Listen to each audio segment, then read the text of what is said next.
So that's why he has kind of this outsized legendary status in American journalism, because he was the anchor at the period of time when there weren't a lot of choices, but also his kind of calm manner and the way he presented the news kind of resonated with a good chunk of the public in that period. Welcome to Journalism History, a podcast that rips out the pages of your history books to re-examine the stories you thought you knew and the ones you were never told. I'm Terry Finneman, and I research media coverage of women in politics. And I'm Nick Hirshon, and I research the history of New York sports. And I'm Ken Ward, and I research the journalism history of the Great Plains and Rocky Mountains. And together, we are professional media historians guiding you through our own drafts of history. This episode is sponsored by Taylor and Francis, the publisher of our academic journal, Journalism History. Transcripts of the show are available online at journalism-history.org/podcast. This week marks the 11th anniversary of the passing of one of the most significant figures in journalism history. On July 17, 2009, Walter Cronkite died at age 92. He had been the anchor of the CBS Evening News in the 1960s and 1970s, and during those two tumultuous decades, his voice boomed through American homes to share the news of one defining event after another, such as the assassination of President John F. Kennedy, the space launches, and the Vietnam War. Whatever the top stories were, encouraging one night and disconcerting the next, Cronkite signed off his reports with the consistent proclamation, "And that's the way it is." It was this reliability that endeared him to audiences. Americans selected Cronkite as the most trusted public figure in the country in a series of polls, from as early as 1973 to as late as 1995, nearly 15 years after he relinquished the anchor chair.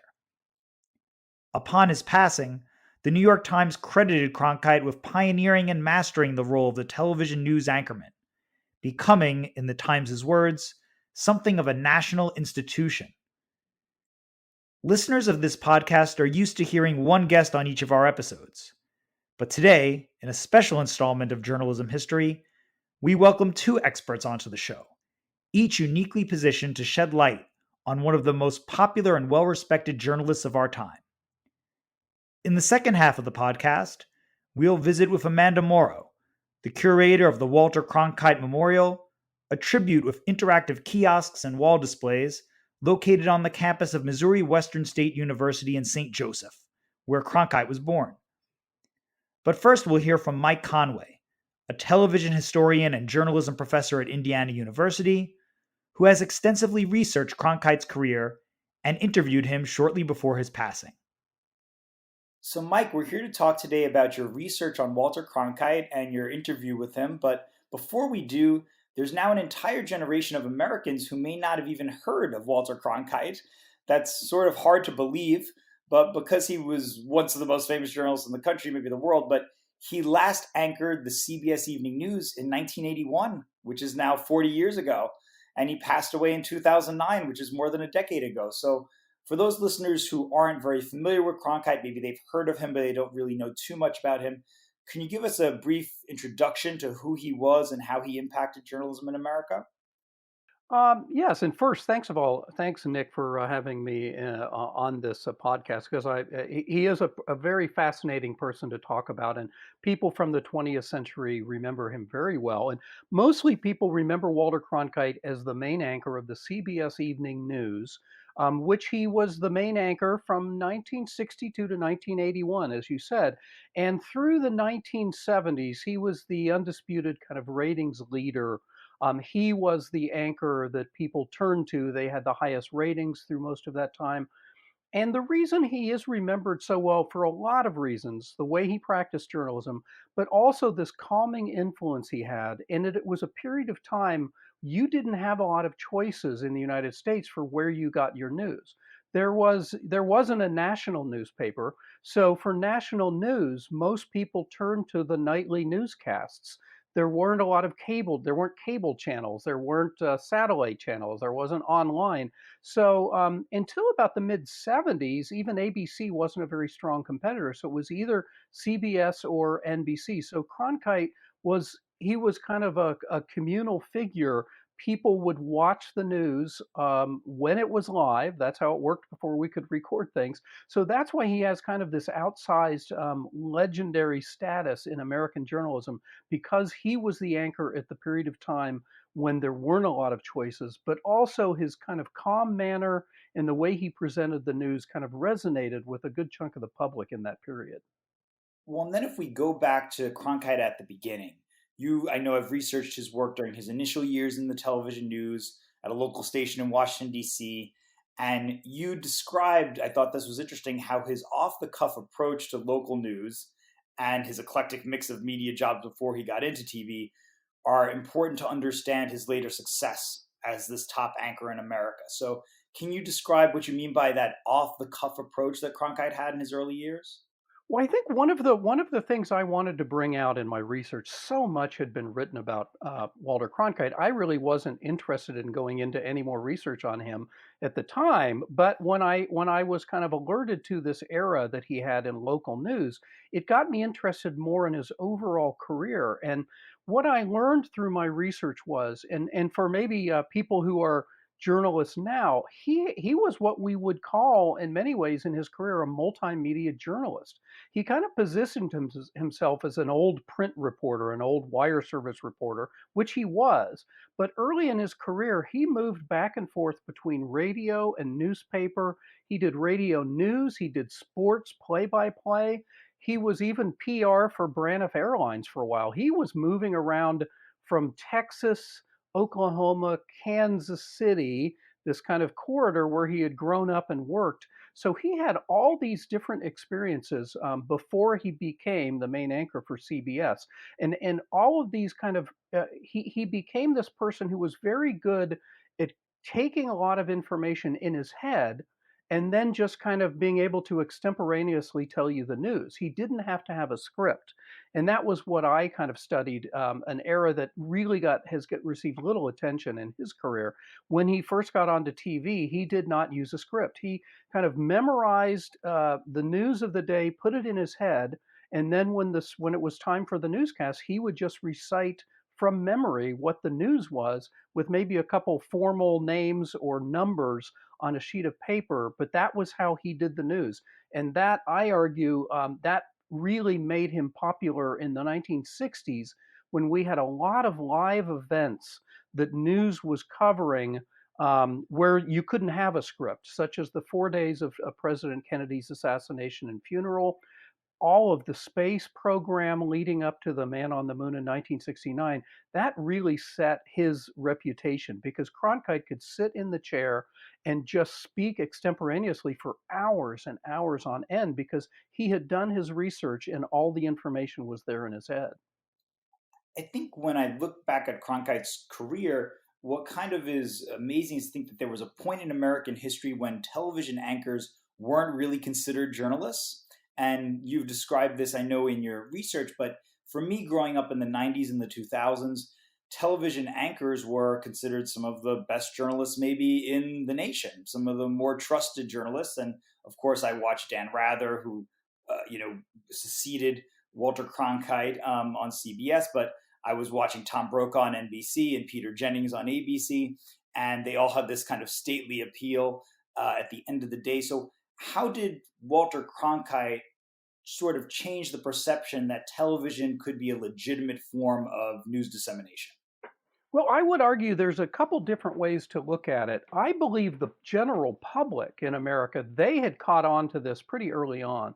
The general public was watching the nightly news. They were watching it in very heavy doses by the late 50s, well before Cronkite became the anchor.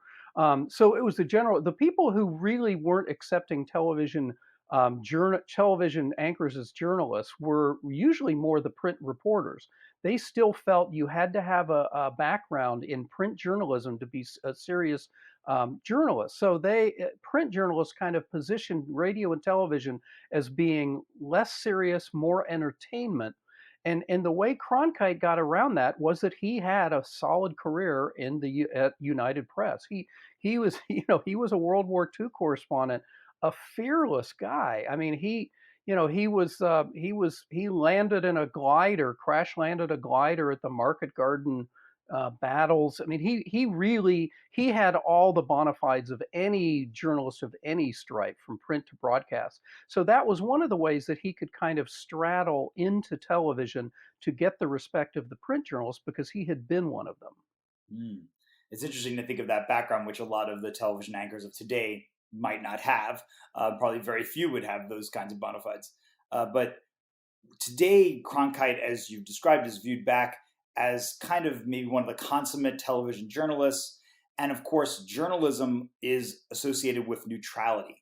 And that reputation for even handedness may have helped Cronkite's kind of view as the most trusted man in America. But you write how his radio broadcasts early in his career included so much analysis that, quote, it was often hard to differentiate from opinion.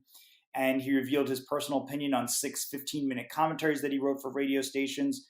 For example, you turned up in research his commentaries on issues like starvation in China and Senator Joe McCarthy's claim of communists working in the State Department in 1950. Cronkite called McCarthy's investigation, quote, a Roman holiday, a circus, a platform for arm-waving, finger-shaking, histrionics, and lost tempers, end quote. So we have this idea maybe of Cronkite as always being this staid journalist who kept being very fair to all sides, but he definitely early in his career was hired to do these commentaries. So was that kind of surprising for you to learn about his era as an opinion journalist?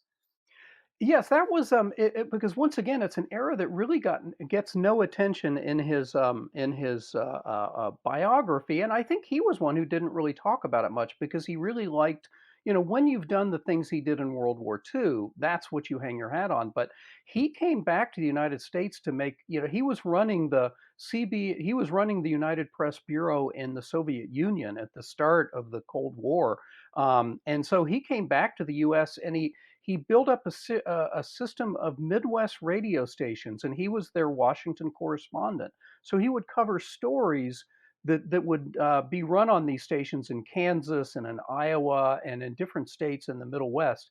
And in those, he would kind of mix the opinion with the news. That was how he did it. And this was not uncommon in that period of time.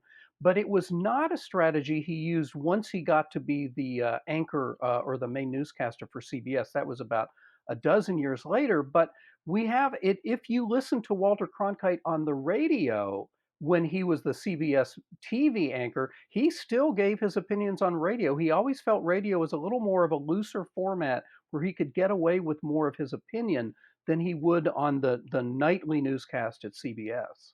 Hmm.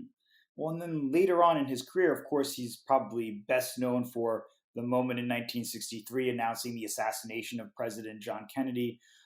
And he kind of breaks there, and you see him give some emotion, maybe choking back some tears as he's describing what's happened in Dallas, Texas.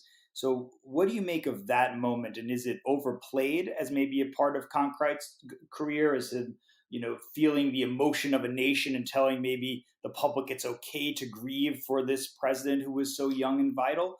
Or is it really a turning point in journalism in some sense? Well, it's a that specific moment. If people listening know that moment, it's been played over so many times that where his emotions kind of take over for him at the moment he has to formally announce the president is dead, where he takes off his glasses and you can kind of tell he's ready to tear up. Then he just steels himself and keeps moving. So it's the reason it's hard to unpack is that it has been played off so many times that with my students, I often show them, I have many hours of that day, those days of coverage. I show them what it looked like if you were watching that moment, not just that one moment. And it showed Cronkite as a human being. That's usually how we talk about this moment, that he was trying to be a hard news guy, but he was a human being. And so the death of the president got to him, but he quickly pulls himself together. So for the public, it's one of the things that television was able to do that print journalism couldn't do as well, is this idea of the journalist as a human being. And so since he didn't do it very often, it mattered. Whereas if he was somebody who always put his opinion on his sleeve or emotions, as today's cable talkers do, then it wouldn't really matter. But because he was kind of seen as this impartial journalist, then it had kind of that moment. In the rest of the time that we have, I'd like to talk about your opportunity to interview Walter Cronkite shortly before he died. So that's kind of an amazing experience, right, for a journalism history scholar to be interviewing one of the most famous journalists of all time, certainly in our country. So, how did that interview come about, and what can you tell us about that experience?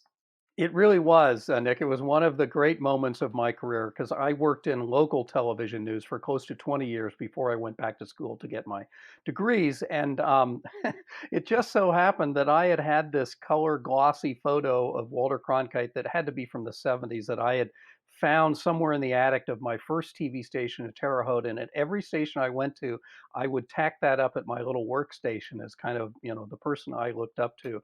But I had never met him or anything. But it turns out I was at University of Texas at Austin, and they had his papers. And Don Carlton, who runs the Briscoe Center for American History, was good friends with Walter Cronkite, helped him write his autobiography. The archives are there. So I was one of the first scholars to get into Cronkite's archive while he was still living. And then that set up this moment where I was able to spend some time with him when he still had an office at CBS, and was able to go and interview him, an oral history video interview. But the idea was I wanted to talk about his local TV news experience, not what most people like to talk about, which would be the Kennedy assassination or the moonshots. And it was a fascinating because I sent some old articles about it, and his secretary, administrative assistant, said he was so excited because nobody had ever wanted to talk to him about that era. And so it was this wonderful moment.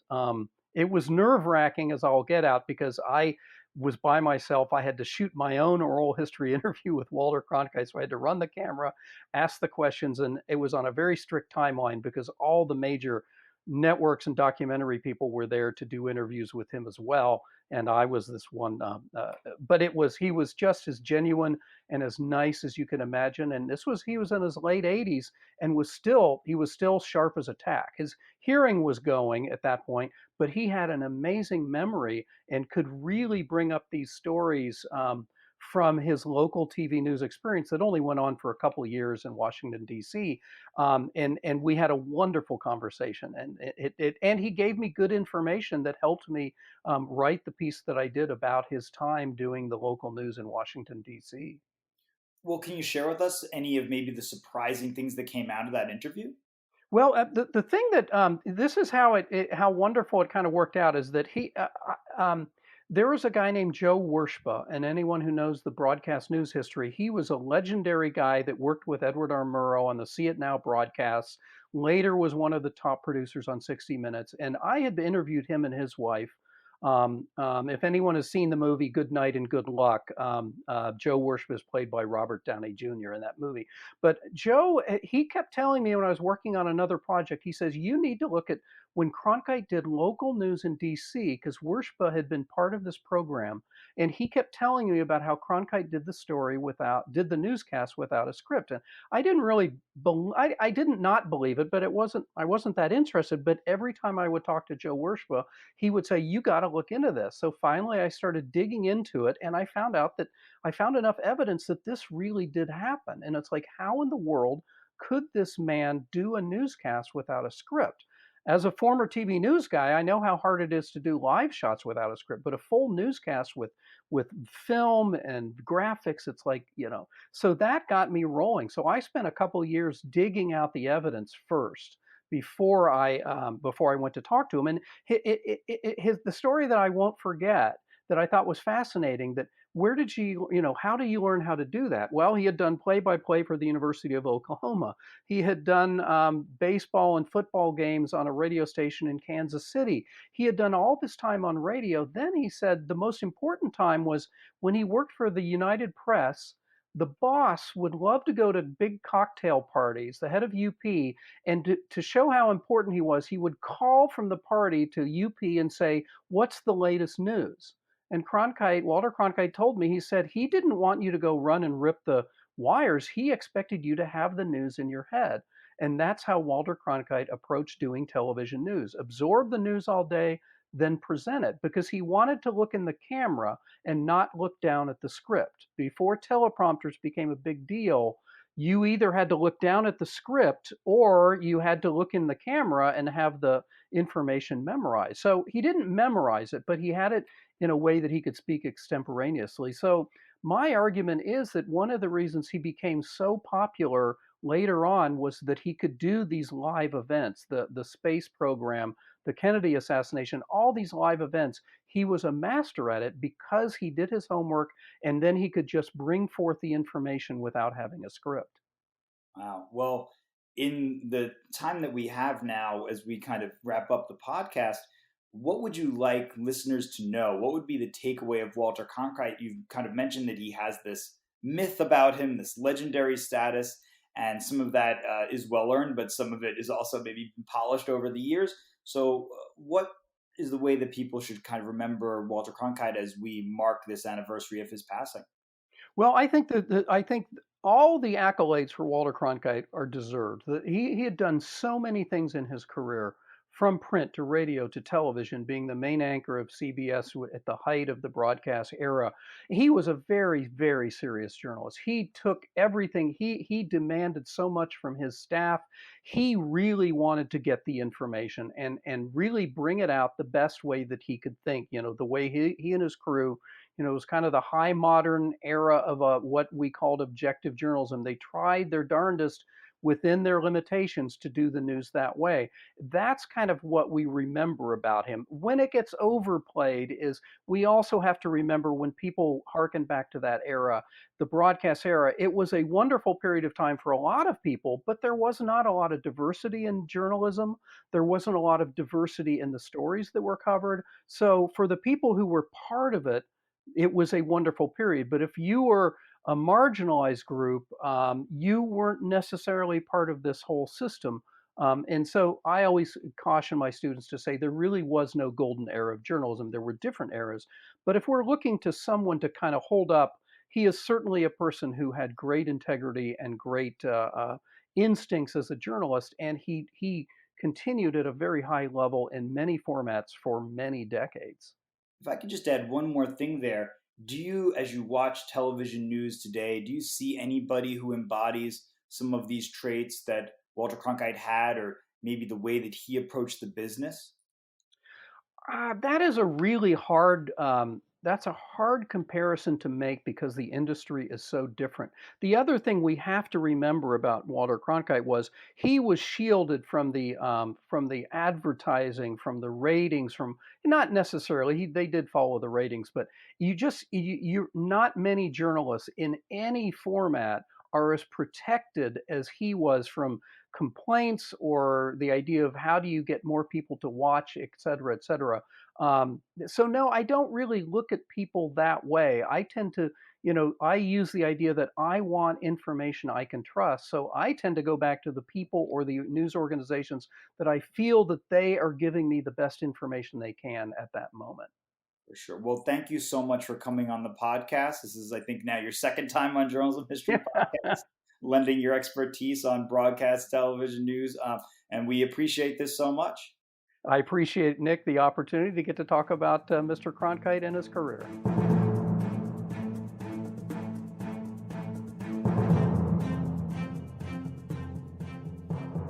We're joined now by Amanda Morrow, the curator at the Walter Cronkite Memorial on the campus of Missouri Western State University in St. Joseph. So first off, welcome, Amanda, to the Journalism History Podcast. Thank you. Thank you for having me. And could you tell us how the Walter Cronkite Memorial ended up at Missouri Western? Sure. Well, Walter Cronkite was actually born in St. Joseph, Missouri in 1916. And so a few years ago, the former president of the university, Dr. Robert Vartabedian, he noticed that there weren't really any memorials to Cronkite in St. Joe, and actually we aren't aware of any other ones in the country. And so he decided to get something going on site in order to honor Cronkite and his contribution to journalism, since he was a native son of St. Joseph. And how did you come to work at the memorial?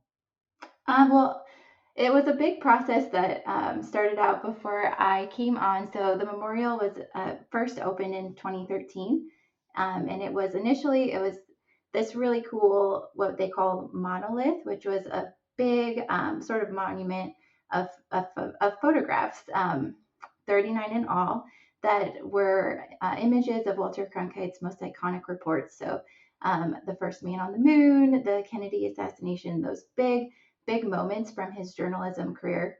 Um, and over time, as these things kind of do, it just kept expanding and expanding. And the university um, had some connections with Walter Cronkite's family, and we ended up getting more objects in the collection, and it got to be big enough where they needed somebody dedicated to take care of it. So I came on in 2016 to care for the collections, work on tours, and work with the tour groups that came through and to kind of expand programming. And for all our listeners, there are tons of amazing photographs on your website that show different exhibits within the memorial. If anyone's thinking about visiting, I saw the Mhm. centerpiece of the memorial is a photographic display you have 9 feet wide, 21 feet tall, with 39 images of these world and national news events that Cronkite covered while he was anchor of the CBS Evening News from 1962 to 1981. You have 8 of his Emmy Awards, his CBS office desk, a collection of caricatures by the famed artist Al Hirschfeld. So in your few years now working at the Walter Cronkite Memorial, what are some of the other items that you find fascinating? Well, I'd have to say my favorite are the collection of Emmys that we have. So we have 8 Emmy Awards, including his Lifetime Achievement Award that are on display right now. Those are kind of the glitzy, shiny, sparkly things that everybody's really interested in when they come through. It really draws your attention. Um, we also have his desk, Cronkite's desk from after his retirement at CBS, that we have on display, as well as a lot of his office materials and supplies, and even his briefcase, which still has his New York address on it, which is pretty cool. Um, we have lots of images also from CBS. We have a great relationship with them, and we're able to access their archives as far as video and images go. And so it's a very visual place, the memorial, and along with the objects that we are very honored to have in our collection, we also have a very artistic representation of Cronkite's life, including a timeline and lots and lots and lots of multimedia material to access. And obviously, our listeners probably know something about Walter Cronkite. He's certainly an icon in the news industry, but is there anything you think they would be surprised to learn, or maybe that you've been surprised to learn in your time working there? Um, Well, I actually was not familiar with Cronkite before I got started, so I had to learn a lot about journalism history. My background's in more of the museum technical side, I guess you would say. So I was not aware of his impact on journalism in general, even though I knew who he was. He retired a few years before I was born, actually. But I've been so surprised and impressed with the impact, the emotional impact that he's had on our visitors. So I get people on the regular who come in and have tears in their eyes recounting their memories of Walter Cronkite, conveying all of these very, very nostalgic and important events in their lives, especially the Kennedy assassination, since Cronkite is that's one of his iconic reports. Um, the way that he was able to um, I guess, reflect the American public's emotions back to them. He did a really good job in that specific time, and people have a really strong emotional connection. So I think that's probably what has surprised me the most is seeing just how connected people feel to him even after all of these years. And I saw online that you also have an exhibit on Cronkite's wife of nearly 65 years, Mary Elizabeth Betsy Cronkite, and she was the Mhm. mother of his 3 children, Nancy, Kate, and Chip. Why do you think it's important to include her story in the memorial? Well, actually, that was a special request from Cronkite's 3 children. They wanted to make sure that along with Cronkite, they honored that we honored actually his wife, because she was so supportive of his career during his time in the public eye and before and after as well. Hmm. Uh, any other favorite stories that you've heard, either from people who knew Walter Cronkite? I'm sure that you've been interacting with some of those. As you said, there are certainly tons of former viewers of his evening Mhm. broadcast that come through the museum. So, any other stories that kind of stand out to you? Well, I do have a favorite artifact. So the so along with we have quite a few artifacts. We're very, very lucky to be able to have such a unique collection. Um, but most of it is actually on loan from Cronkite's three children. But my favorite object in the collection is because it's a great story. It's actually a bullet casing from Cronkite's time covering World War II.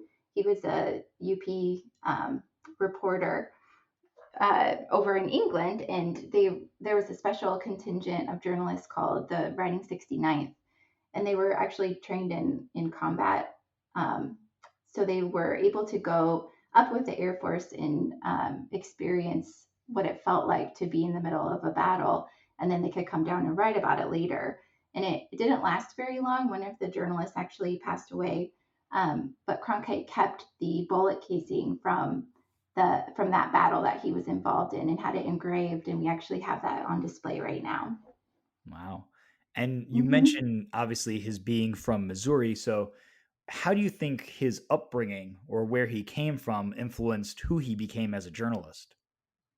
Oh yeah, well I think he's talked about that a few different times that um, his humility and his hard work ethic may have come from his Midwestern background. And he was born here in St. Joe. He actually was raised in Kansas City, which is a bigger city about an hour south of here, until he moved to Texas. And most of his childhood was actually in Texas, but his family was from here. And in the archives, are there any other documents that might be interesting? Obviously, we have an audience here. Some are journalism scholars themselves, but just people who might, again, remember Cronkite from watching him on TV all these years. Any other insights in some of his writings or scripts, memos that he was passing around? Well, most of his papers were actually donated to the Dolph Briscoe Center down in Austin while he was still alive in 1988. So we have most of what we have is more personal. In it's more personal because it's what's passed on to his children. Of course, we don't have all of that, but we just got a part of that collection, and so we have a lot of items from his personal life, like images from his yacht and his friends and that sort of thing, more family oriented rather than professional papers. Sure. Well, one of the final things that we always ask the guests on this podcast, and I wonder if you can answer this in the context of Walter Cronkite, is why does journalism history matter? So, knowing what you do know now about how much journalism obviously mattered to him and his impact on the field, why do you think journalism history itself matters to society? Oh, well, I think it's kind of hard not to get political in my response. I think it definitely matters. Cronkite kind of set the tone. He was a pioneer in TV journalism, and he brought a lot of those journalistic ethics from his print career over. So things like staying unbiased and objective and trying to tell both sides of the story, sticking to the facts. He was really good at taking a complicated situation and distilling it down into simple facts that the audience could understand. And so all of those ethical considerations and those qualities were integrated into television news because of Cronkite. And I would say having those types of ethical considerations on the minds of journalists matter greatly. Making sure that they are unbiased and trying um, to tell the story as accurately as possible, that matters for all of us. Certainly, well said. Well, thank you again for your time and for joining us today on the Journalism History Podcast. Yes, thank you. Thanks for tuning into this episode of the Journalism History Podcast, and additional thanks to our sponsor, Taylor and Francis. Until next time, I'm your host, Nick Hirschon, signing off with the words of Edward R. Murrow. Good night and good luck.